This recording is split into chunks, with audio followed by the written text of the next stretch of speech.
Hi everyone, welcome back to my channel. This is Prepping by Faith, and today we're going to be talking about the shortages I'm seeing in my Walmart here in Colorado. Now, the first one I want to start out with, and it is pretty significant across the country, is the baby formula shortage. As you can see by the shelves here, there are just a few cans remaining. This picture was taken about 8 a.m. on Saturday morning. According to this sign, the limit is 5 items per customer. However, I'm not sure they even have enough left for 2 customers. This is a huge problem across the United States right now. I have heard that the government has reopened the facility that was closed in Michigan to start production once again. They are also pushing through the importation of baby formula from overseas to get more on the shelves. But there's no telling how many more weeks this will go on for. And in the meantime, those of you who don't have formula put back need a way to feed your babies. If you aren't keen on the homemade formula circulating that uses canned milk, Karo syrup, water, and a dropper of vitamins, there are still other options. I have heard that goat's milk formula is a great alternative, and if you can't find that, there is a recipe on westinaprice.org that I will link for you in the description box. It's more of a healthier option. So this next picture I'm going to share with you has me really concerned, and that is because I saw this before at the beginning of the lockdowns of 2020. I am seeing huge shortages in our water aisle. Water was one of the first items we noticed a significant shortage in. Other than toilet paper, what was an item you remember noticing a large shortage in? It isn't just the bottled water in cases either. It is all of the gallon jugs of water that are missing. And we are at the beginning of summer, guys. It hasn't even started heating up quite yet across all of the country. In addition to water, I am seeing a decrease in the volume of sodas available for purchase. Now, I've seen some gaps here and there in our soda aisle for a while, but this is looking pretty bad. Some of the major sodas that you should be able to find are really low, and forget about any specialty drinks. They haven't had those in months. If you're not a soda drinker and we don't frequently drink it, then maybe this isn't a big deal to you, but it does show you how production is not meeting demand. The individual snack-sized chips are looking pretty bleak. I've noticed these dwindling throughout the weeks, but this time it was the lowest I've seen it. In addition to the individual snack-sized chip packets, the regular full-size bags are also looking thinned out. This has been an ongoing issue, so it's nothing new. In fact, the last time I think I shared this with you as well. Unfortunately, chips aren't something you can really stock up on for long-term storage, so if there is something you like and you see it, try to grab one extra bag. Our bread aisle had some noticeable holes in it. Snack cakes have been hit or miss for months, and you can still find bread. It just may not be the brand you want. I think this is going to continue to happen going forward with every product. Companies will keep reducing what they are offering as a way of conserving what ingredients they are able to source.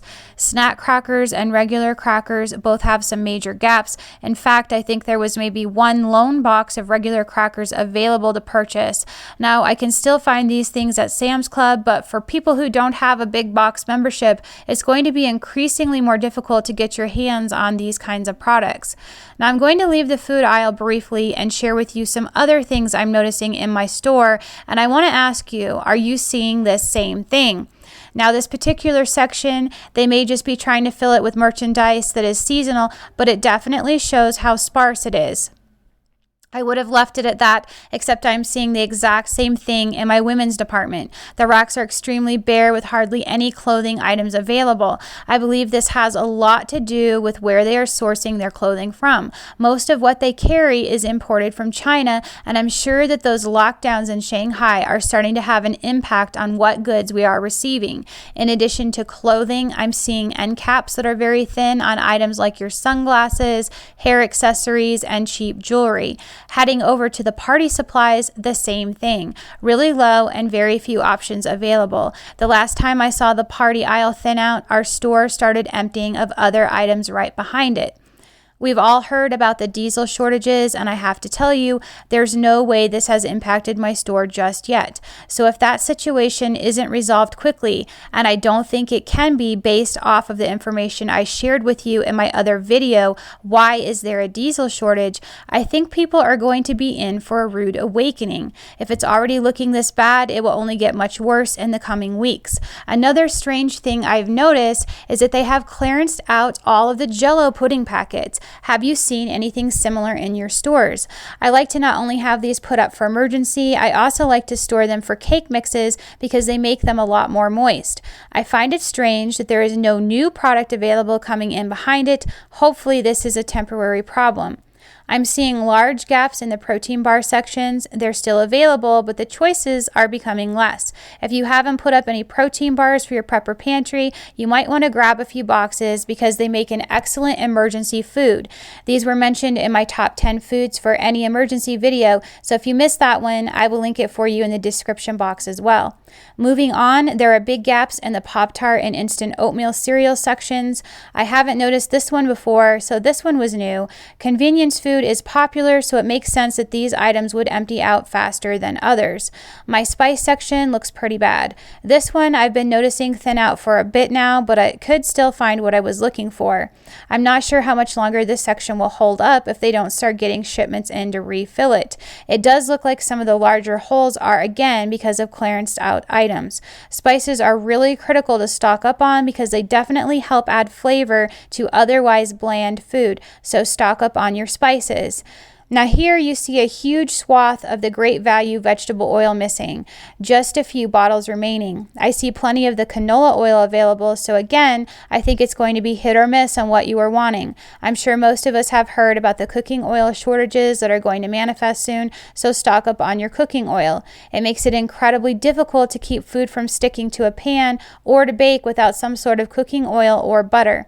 There's a big section missing from my taco sauce aisle and the ketchup section. Now the ketchup doesn't have me concerned because this time of year they move it around and put it up front for barbecue season and the summer, so I'm sure they had more ketchup there. Pay attention to these sorts of things. Stores do move a lot of products around to try to entice you to purchase it from another area. There was a sizable hole in the Great Value brand of macaroni and cheese. I've been seeing this for a while because of the pasta shortages and the fact that this brand is significantly more affordable than Kraft and the other name brands.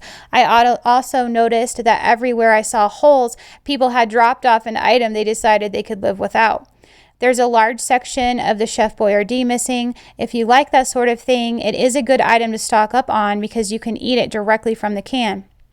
I also saw some large holes missing from the bigger product options they have available. I think usually this is the size a business would purchase, but if you eat, say, a lot of beans, this size can is a much better deal usually. I haven't seen holes in this area before, so I don't know if people are getting wiser to what's going on and they are purchasing larger sizes to save money, or if they are just getting more concerned and are putting some of this stuff back. The other place I found big holes was in the freezers in the middle area between the aisles and the meat section. Most of these had products available one layer deep. I haven't seen this before either, except maybe during the initial shortages of 2020, so this is definitely an area to keep an eye on. Pretty much all of the frozen bagged cheaper chicken options were gone. Very few bags were remaining. Also, fresh chicken was pretty low. Now, not too many left, and I'm sure after a few families came through wanting fresh chicken, that was gone. Pork was still stocked, but looking thinner than what I've seen. Most of these were only one package deep.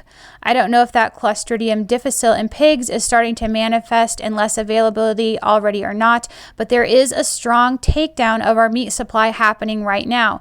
From that to the bird flu to, I'm guessing, mad cow reemerging next, it's unbelievable the lengths they are going to in order to stop us from purchasing meat. If you haven't put back any canned meat, I know it's pricey, but I would start stocking that way. Many of them, like the Keystone meats, have a 5-year plus shelf life. If you know how to pressure can, you can get going on that as well. But if these limits start happening again, and I have a feeling that is what we're going to be facing, pressure canning days are going to be coming to an end. Now, this one surprised me. I have a heck of a time finding pasta for months now, as I'm sure many of you have, but this was the first week the pasta looked pretty good. Same thing with my dairy aisle. It was actually fully stocked for a change. However, as some of you know, I've been feeling strongly impressed to continue stocking up on pasta, so this definitely didn't stop me from purchasing a bunch more pasta to put up in my preps this week. Our candy section has been missing more and more every week, and this week was the worst I've seen. So many items gone and huge holes everywhere.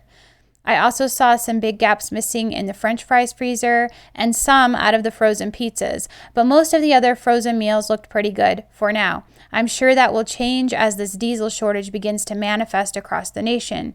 So that wraps up the food shortages I'm seeing in my Walmart. What are you guys seeing in your stores? Do they look anything like mine? Are you seeing similar products missing, or are yours completely different? Please comment down below. And if you've enjoyed this video, please give me a like, share, and subscribe so we can reach more people. And remember to pray, prep, and put God first. God bless.